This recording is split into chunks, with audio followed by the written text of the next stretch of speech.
नाज़रीन, आजकल दौर है डिजिटल मार्केटिंग का। हर चीज़ की एडवर्टाइजमेंट, हर चीज़ की मार्केटिंग आप अपने डिजिटल मीडिया पे कर सकते हैं।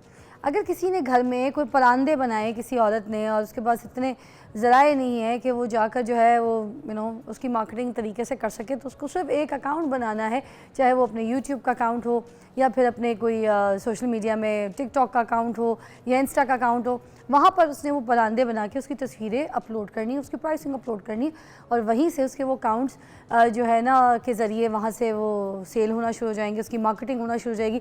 और अगर आपकी चीज़ अच्छी है, आपका प्रोडक्ट अच्छा है, भले आपने घर बैठ के तरीके से बनाया, बड़े कम बजट में बनाया, मगर आपकी चीज़ अच्छी लगी, आपका स्टाइल अच्छा लगा, आपके स्किल्स अच्छे लगे लोगों को, तो सिर्फ वो पाकिस्तान में तो नहीं, वो आपके किसी भी देहात के कोने में भी बैठ के आप पूरी दुनिया में अपने आप को जो है ना नोन करा सकती हैं, अपने आप को मशहूर करा सकती हैं। तो ये चीज़ होती है एक्चुअली। वक्त के साथ हम लोग जो है अभी तक अपने आप को एडवांस करना नहीं सीख पा रहे, हमें ये करना पड़ेगा। जब डिजिटल मार्केटिंग का दौर है तो फिर इसका मतलब क्या है? इसका मतलब ये थोड़ी है कि जो हम टिकटॉक पे वीडियोस बना लें या फिर स्लोमो बना लें या फिर हम अपने बच्चों की अपनी कोई भी पिक्चर लगा दें सोशल मीडिया पे, फैमिली पे, और फिर हम कहें हम वायरल नहीं हो रहे, हम ये नहीं। तो वायरल अपने काम से होते हैं ना। ये जो जितने भी सोशल अकाउंट्स हैं ये मीडिया के, तो इन सब डिजिटल मार्केटिंग के लिए हम अगर इसको यूटिलाइज़ करें तो क्यों नहीं हम आगे बढ़ सकते? हमारा काम, हमारी चीज़ें क्यों नहीं पूरी वर्ल्ड वाइड, पूरी दुनिया में नोन हो जाए? देखिए, पहले तो हम अगर कोई काम करते थे वो दुनिया में इतना मशहूर नहीं होता था क्योंकि हमारे पास ऐसे प्लेटफॉर्म ही नहीं थे। मगर अब तो डिजिटल मार्केटिंग का दौर है भाई, और वो होता क्या है, यही है कि आपने जितने आपके सोशल अकाउंट्स हैं वहाँ पे इसकी मार्केटिंग करनी है। इसी पे बात करने के लिए आज जो मेहमान है जिनको हमने मदऊ किया है वो हैं हमज़ा मंसूर, ट्रेनर हैं डिजिटल मार्केटिंग के। आज मेरे प्रोग्राम में है। अस्सलाम वालेकुम। वालेकुम सलाम। हमज़ा, क्या डिजिटल मार्केटिंग होती है? देखने वालों को बताइए, ज़रा समझाइए, क्योंकि मैं अपनी ज़बानी तो नहीं बता सकती, but you are trainer, you can tell the best. अगर डिजिटल मार्केटिंग की आप डेफिनेशन खाली पूछें तो डिजिटल मार्केटिंग का मुराद है कि आप किसी भी प्रोडक्ट, सर्विस या अपने आप की मार्केटिंग करें डिजिटल प्लेटफॉर्म्स के ऊपर। ये सिंपल डिजिटल मार्केटिंग की डेफिनेशन है।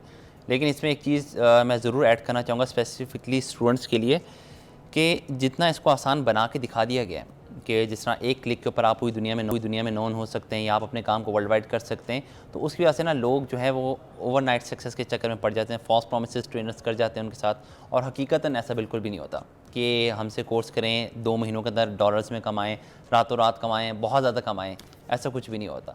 ये प्रॉपर एक लॉन्ग टर्म जर्नी होता है, मज़े की फील्ड है और बहुत ज़्यादा टेक्निकल फील्ड है। अच्छा, तो ये कि अगर लॉन्ग टर्म जर्नी नहीं है जी। तो ये बता दीजिए कि कहाँ मार्केटिंग करते हैं आप, किन किन लोगों की करते हैं, फिर आगे चलते हैं। डिपेंड करता है कि आपको आपके जो प्रोडक्ट है उसकी ऑडियंस बैठी कहाँ पर अच्छा, है। और प्लेटफॉर्म्स कौन से यूज़ करते हैं आप जो मार्केटिंग करते हैं? जैसे अगर मैं अपनी कंपनी की बात करूं जहां मैं काम करता हूं, एक बेसिकली फार्मास्यूटिकल कंपनी है स्वीडन की।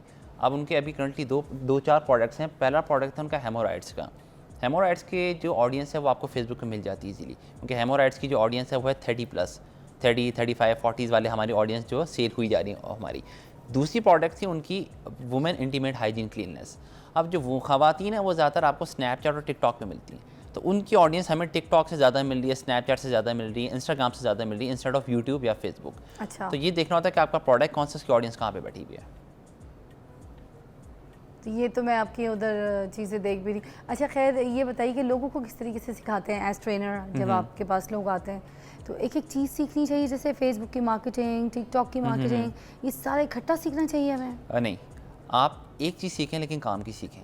अच्छा, एक सीखें, काम की सीखें, उसमें जैसे जब काम आगे की बढ़ें। चीज़ है कौन सी? देखिए, सबसे पहले मोस्टली यहाँ पे गलती ये होती है कि लोगों को ये लगता है जब उनको अनएम्प्लॉयमेंट ज़्यादा, आपको पता है पाकिस्तान में अंडर एम्प्लॉयमेंट है, कि किसी को समझ नहीं आना हमने करना क्या है। अगर किसी एक का कज़न डिजिटल मार्केटिंग में या किसी भी फील्ड में हिट हो गया तो वो उसी के पीछे लग जाएगा। अब जब वो इसके पीछे आता है उसको डिजिटल मार्केटिंग के डिफरेंट हम मॉड्यूल्स बताते हैं, सब्जेक्ट्स, इस आसान लफ्ज़ों में, कि इसमें सोशल मीडिया मार्केटिंग भी है, इसमें वेबसाइट डेवलपमेंट भी है, इसमें डिज़ाइनिंग भी है। और वो कहते हैं अच्छा सोशल मीडिया मार्केटिंग, फेसबुक और मोबाइल तो हम साधन यूज़ करते हैं, हम यही काम करते हैं। अब वो उसी पर्सपेक्टिव से यहाँ पे आते हैं। ऊपर से ट्रेनर को कहता है 2 महीने में कोर्स करें, डॉलर्स में आप कमाएंगे। 2 महीनों में जब कुछ भी नहीं मिलता वो हो जाते हैं फ्रस्ट्रेट और वो कहते हैं तो कुछ भी नहीं है, और वो फील्ड चेंज कर लेते हैं या फील्ड के बारे में बुरा भला कहते हैं। ये बेसिकली एक लॉन्ग टर्म जर्नी है। और जब भी मेरे पास कोई स्टूडेंट आता है, मेरा पहला सबक ये होता है कि अगर कोई बंदा ये सोच के यहाँ बैठा हुआ है कि 2 महीने में डॉलर्स कमाएगा, तो अभी की बात नहीं, वो बहुत टाइम बाद बात है। क्योंकि मैं इस तरह पहले भी बात करता हूँ अक्सर कि अगर ये चीज़ होती तो मैं 4 साल से मैं फॉर्च्यूनर में आपके सामने आ रहा होता। अच्छा, तो अगर अभी इतना ही किस पे? आसान होता है। अभी किस पे? अभी जो भी गाड़ी है वाले साहब की गाड़ी है। अच्छा, लेकिन मतलब देखिए लेवल 1 सबके पास है। यानी बेटा ये ना करो हैं? नहीं करें ज़रूर, लेकिन कौन सा करें, 2 लेवल्स हैं। एक है लेवल 1, लेवल 1 ये है कि मैंने सोशल आगे मीडिया वाला मार्केटिंग अगर कोर्स आपको किया ये हुआ है। कह दे ये ट्रेनर है, इसके पास खुद की फॉर्च्यूनर नहीं है, तो हम क्या कमा लेंगे, हम कौन से यहाँ पर घास उगा लेंगे, फिर क्या कर लेंगे? मैं एक्चुअली फॉल्स क्लेम नहीं कर सकता ना, ये तो फिर मैं एक तरह से वो बदयानती कर रहा हूँ। मगर एज ट्रेनर देखें, आप सच बता रहे हैं, लोग सच ही तो नहीं बताते, यही तो बता रही हूँ मैं लोगों को। जो बता रहा है, जो सच बता रहा है वो सुनो ना भाई, आप सच देखिए, बता रहे हैं, सच ये है appreciate। कि अगर तो आप टाइम लगा लेते हैं, मतलब 2 साल 3 साल, तो आप अपने प्रोडक्ट और सर्विस, बल्कि शायद 2 साल से भी कम में, आप 2 साल के अंदर अंदर अपना एक ब्रांड जो है इस्टेब्लिश कर सकते हैं। लेकिन इसमें सिर्फ और सिर्फ एक मेन चीज़ है, वो है कंसिस्टेंसी, सबर। कंसिस्टेंसी। 1 महीने में कुछ नहीं हो जाना, 4 दिन में कुछ भी नहीं हो जाना, एक मतलब पोस्ट लगाने मन से कुछ भी नहीं हो सबरू जाना। का, मन सबरू का। Yes, exactly. यहाँ पे ये भी है, पे कंसिस्टेंसी नहीं है। एक स्टार्टिंग में कहते हैं आपने अपना पेज बनाया, आप पहले 3-4 दिन आपको नोट करना, बड़ी कंसिस्टेंसी के साथ पोस्ट लगाएंगे कि यार मुझे पेज ग्रो करना है। चौथे दिन हम सब जो है एक बर्फ़ के पहाड़ के ऊपर आ जाएंगे कि यार सुस्ती कर लेंगे, हो जाएगा। जैसे ही वो ब्रेक आना है, आपका फेसबुक का एल्गोरिथम नीचे चला जाएगा, आपका फेसबुक जो है डेड पेजेस में आना स्टार्ट हो जाएगा। फिर फेसबुक आपके पेज को दूसरों के सामने रिकमेंड करेगा ही नहीं, क्योंकि आप फेसबुक के प्लेटफॉर्म को क्या प्रोवाइड करें, कुछ भी नहीं। इरफान जुनेजो का शायद आपने नाम सुना होगा, बहुत बड़ा यूट्यूबर है पाकिस्तान का। अच्छा। उससे सवाल किया गया था जब आपने स्टार्ट किया था 2017 में, आपकी फ्रीक्वेंसी क्या थी पोस्टिंग की, तो उसने कहा था मैंने पहला महीना पूरा 30 के 30 दिन व्लॉग्स डाले थे। अच्छा। फिर दूसरे महीने मैंने एक दिन छोड़कर ऑल्टरनेटिव डेज के ऊपर व्लॉग्स डाले थे। ठीक है। तो जितना भी प्लेटफॉर्म है, चाहे यूट्यूब है, आपका टिकटॉक है, आपका फेसबुक है, इसके ऊपर कम से कम पहले 2 से 3 महीने कंसिस्टेंसी ना तो छोड़ें। आपको लगता है ये जितने भी यूट्यूबर्स हैं, जो बाकी लोग हैं जिनके कहानियाँ दुकान चमक गई हैं, वो बाकियों को सही बताते होंगे? क्या उनकी भी दुकान चमक जाए, या फिर छुपाते हैं? जो टेक्निक्स हैं, जो ट्रिक्स हैं, मैं एक्चुअली एज इतना किसी ट्रेनर को, they give training that way? मैं अगर यूट्यूबर्स की बात करूँ ना, तो Yeah. उसमें मैं इरफान जुनैद अकरम को इसी प्रेफरेंस देता हूँ, क्योंकि मैंने जब भी इनके व्लॉग सुने, ये लोगों को एजुकेट कर रहे हैं। अच्छी बात है। Instead of doing all this dance ढमक्का या आओ मेरे घर में क्या आज मैंगो पार्टी है, कुछ भी, क्या मतलब ये चीज़ की बजाय कुछ ना कुछ सिखा रहे हैं वो, और एक अच्छी चीज़ सिखा रहे हैं। कि मतलब इन्फ्लुएंसर क्या होता है कि आप सोसाइटी में इन्फ्लुएंस डालें अपना, और वो इन्फ्लुएंस डाल रहे हैं। ठीक है, मैं ऑब्वियसली उनके साथ नहीं होता, मैं उनकी कोई वो नहीं कर सकता, लेकिन एज ए ऑडियंस मगर मेरी मैंने उन बात दो सुने, लोग एंटरटेनमेंट भी करते हैं ना, मगर एक तरीके की करनी आप करें, चाहिए। आपको एंटरटेनमेंट से कोई भी मना नहीं कर रहा। अब देखिए, मैं पढ़ाता हूँ, लेकिन मैं पढ़ाते बच्चों को अच्छा खासा, बीच बीच में कोई इधर उधर की बात करके हंसाना, लेकिन मैं अपना काम पूरा रख के। क्योंकि कुछ ऐसे फैमिली व्लॉग्स भी हैं जो लोग बनाते हैं, बिल्कुल, चढ़ाते आप हैं। देखिए, मैं उनको बिल्कुल बुरा नहीं कह रहा, मैं उनको बुरा टूरिस्ट नहीं कह बन रहा। गए हैं वो लोग, अब ट्रैवलिंग व्लॉग्स दिखाते हैं, पता नहीं क्या क्या इस तरह से। अच्छे छोटे मोरू छोटे है, बच्चे, वो आप बहुत देखें, बड़ा नाम है आपका व्लॉग्स की दुनिया में। वो जो बच्चे हैं, क्या नाम है वहाँ पे, जो छोटे से मुन्ने से जी, जी। काके हैं, क्या नाम था उनका? एक तो हुंजा वाला प्यारा वो सा, जिसकी बहन भी उसके साथ जी, आती जिसकी थी। बहन हाँ, भी। मैं नाम भूल गया। देखिए, अब उसको क्रिटिसाइज नहीं हो रहा। शिराज। शिराज, उसको क्रिटिसाइज नहीं हो रहा। आप नोट करें, आप कोई भी उसका कमेंट व्लॉग उठा के देख लें, उसके कमेंट्स में आपको कभी भी क्रिटिसिज्म नहीं उस मिलेगा। पे तो प्यार इतना प्यार आता आ है, रहा वो तो होता है। वीडियो ना चढ़ाए तो हम इंतजार करते हैं। तो डिपेंड करता है आप किस एज में, आप कुछ एज के साथ कुछ चीज़ें अच्छी भी लग रही और होती वो है आपको। सपोर्ट भी है उसके फादर की, हाँ, जी, सबकी। जी। देखिए कितना अच्छा एटमॉस्फेयर है लेकिन उसके फैमिली का, आप सबका। देखना, उसके फादर ने बयान भी दिया था कि यार अब मैं इसका व्लॉग छुड़वा रहा हूँ, क्योंकि इससे इसकी पढ़ाई पे और जो कुछ चीज़ों के ऊपर इम्पैक्ट आ रहा है। तो वहाँ पे लोगों ने कहा हाँ यार, एज अ फादर ही अपना रोल वो कर रहे हैं, फुलफिल कर रहे हैं। Yeah. तो आपने देखना था आप किस एज में और वहाँ पे आपका रोल क्या, अगर आप वो रोल फुलफिल करें, उसके बाद आप जो मर्जी करें। True true true. तो ये चीज़ होती है इसमें, सब्र बड़ी इसमें मेन चीज़ है, मैं कंसिस्टेंसी वो और बता सब्र। चुकी हूँ, मन सब्रू का। उसके अलावा बताइए कि जो अगर कोई कपड़ों का ब्रांड शुरू करता है, ठीक है, तो उसके लिए क्या मार्केटिंग, कौन से प्लेटफॉर्म्स और कौन से सोशल अकाउंट्स जो है उनको यूज़ करना चाहिए, किस तरीके का पेज बनाना चाहिए, किस तरीके के चैनल होना चाहिए, तो उसके लिए क्या प्लेटफॉर्म होगा, कौन से ऐसे अकाउंट्स हैं जिनके ज़रिए वो डिजिटल मार्केटिंग ईजिली कर सकते हैं, अपने ब्रांड को प्रमोट कर सकते हैं? देखिए, कोई भी आपका प्रोडक्ट होता है ना, तो उसके लिए आपकी जो स्ट्रेटजी है बिल्कुल डिफरेंट होती है। मैं इसकी एग्जांपल देता हूँ। आपने अक्सर देखा होगा फेसबुक के ऊपर किचन अप्लाइंसेस की आपको एड्स नज़र आ रहे होते हैं। मिसाल के तौर पे एक ऐड आपको नज़र आ रहा है कि पाइनएप्पल पड़ा हुआ है, इंस्टेड ऑफ बजाय कि आप उसको छुरी से काट रही हैं, हम एक आपके लिए अप्लाइंस लेके आए, आपने डाला, सारे स्लाइसेस निकल आए बाहर। ठीक है। ऐसे के लिए आपको कोई भी अपना ट्रस्ट डेवलप नहीं करना, वेबसाइट की ज़रूरत नहीं, क्योंकि आपका मैसेज बहुत क्लियर है।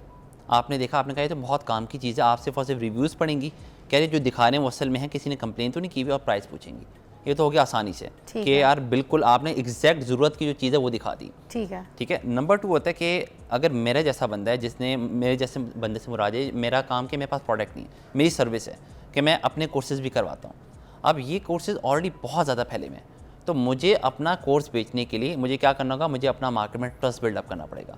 मुझे बताना होगा यार मैं कौन हूँ, मैं कब से काम कर रहा हूँ और आप क्यों मेरे पास हैं। अब यहाँ मुझे यूनिक सेलिंग पॉइंट्स देना बहुत ज़्यादा ज़रूरी है।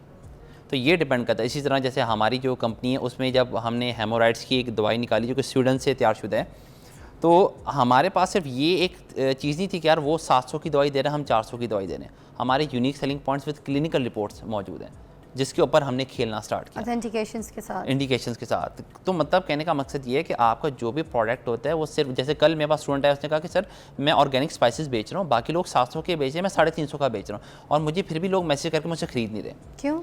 यही तो वजह है कि आपको क्यों लगता है कि सिर्फ आपने ये एक प्रोडक्ट निकाला, मार्केट में 400 का मिला, आप 150 का दें, तो मैं आपसे क्यों लूँगा? मुझे अपनी पहचान बनानी, क्योंकि मुझे कुछ ना कुछ बताना है कि आप जो 400 वाला ले रहे हैं, मिसाल के तौर पे 2 महीने बाद यहाँ पे उसके क्रैक आ जाता है या फेंट होना स्टार्ट हो जाता है, कुछ होता है, इसकी गारंटी है 200 रुपये का भी अगर आपको हुआ तो हम आपको हमें रिटर्न कर हमसे नया फ्री ऑफ कॉस्ट लेके जाएं। कुछ ना कुछ आप दें कि आप ट्रस्ट डेवलप कर सकें। सिर्फ और सिर्फ प्राइस के ऊपर आप चीज़ों को नहीं बेच सकते। अच्छा, और ये मतलब प्रूवन बात मैं आपको बता रहा हूँ। एक एग्जांपल, सपोज चले मैं कोई ब्रांड बनाती हूँ घड़ियों का, ठीक है, सॉरी किसका? सपोज मैं कोई घड़ी का ब्रांड ठीक बना है, रही ओके, हूँ, ओके। अब मैं क्या करूँ? मैं आवाम की आवाज़ बन के आपसे पूछना चाह रही हूँ, कोई भी ब्रांड जैसे घड़ी का ही ले लें आप, ठीक हो गया। अब मैं क्या करूँगी? आपने घड़ी का एक ब्रांड खोल लिया, ठीक है। अब आपने सबसे पहले ये देखना है कि घड़ियों का मेल, अगर आप चले, हम इसको कहते हैं यूनिसेक्स है आपका, मेल फीमेल दोनों के लिए, ठीक है। अब आपने सबसे पहले ये देखना है कि मार्केट में प्राइस कितनी है, मार्केट रेंज कितनी। सबसे पहला काम होता है आपका टारगेट ऑडियंस करना। आप कभी भी ये नहीं कह सकते कि मेरा जो प्रोडक्ट है वो सबके लिए, चाहे वो DHA में रहता हो या आप कोई भी एक एरिया अंदरून शहर या कोई बहुत ही एक आप लोअर मिडिल क्लास कह लें, कि सबके, ऐसा नहीं हो सकता। आपकी ऑडियंस हमेशा डिफाइन होती है। आपने उस डिफाइन ऑडियंस वाले फिर ब्रांड्स के पास जाके देखने कि वो लोग कितने में आपको एक वो ये वाली घड़ी या प्रोडक्ट कितने में दे रहे हैं, फिर उनकी सर्विस क्या है। नंबर 3 सबसे इंपॉर्टेंट, आफ्टर बाइंग सर्विस क्या दे रहे हो, कि एक दफ़ा आपने ख़रीद ली, क्या उसके बाद वो किसी चीज़ का जिम्मा ले रहे हैं या नहीं ले रहे। उससे हर चीज़ आपने एक स्टेप ऊपर रख के देनी है, प्राइस थोड़ी सी कम और बाकी सर्विस हर लिहाज से एक या दो स्टेप ऊपर रख के देनी है। तब आप मार्केट में पेनिट्रेट कर सकते हैं कि ठीक है, अगर आपका वो 6 महीने की गारंटी दे रहे हैं, मैं 1 साल की देता हूँ। 1 साल में अगर आपका कोई भी स्ट्रैप भी निकल आता है, कोई इसका इवन इसका धागा भी निकल आता है ना, तो फिर आप मेरे पास आपका स्ट्रैप में नया ओरिजिनल ब्रांडेड डाल के दूंगा आपको फ्री ऑफ कॉस्ट। तो कोई ना कोई मुझे चीज़ अलग से रखनी है कि लोगों के लिए अट्रैक्शन बने, वो चीज़ बने। और नंबर 3 की मेरी जो क्वालिटी है उसमें कम्प्रोमाइज़ नहीं होना चाहिए बिल्कुल। अच्छा, क्वालिटी तो रखनी है, हाँ, ऐसी बात है, तभी तो फिर वर्ड ऑफ माउथ से भी आपकी काफ़ी चीज़ें जो है वो सेल हो जाती हैं, क्योंकि कमेंट्स अच्छे आते हैं जी, फिर जी, आपको, है ना। अच्छा, इसके अलावा जो अगर पेड एड्स लगाते हैं किसी प्रोडक्ट के सोशल मीडिया पे, अगर इंस्टा पे लगा रहे हैं, तो क्या उसके चार्जेस हो जाते हैं? कितने दिन के एड्स होते हैं? क्या चीज़ें होती हैं? अच्छा, ये एड्स के लिहाज से मैं एक और बात थोड़ी सी क्या ये काम के हैं, एड्स लगाना चाहिए या नहीं? काम के तब है अगर आपको लगाना आता हो। आपका यूट्यूब भरा पड़ा है।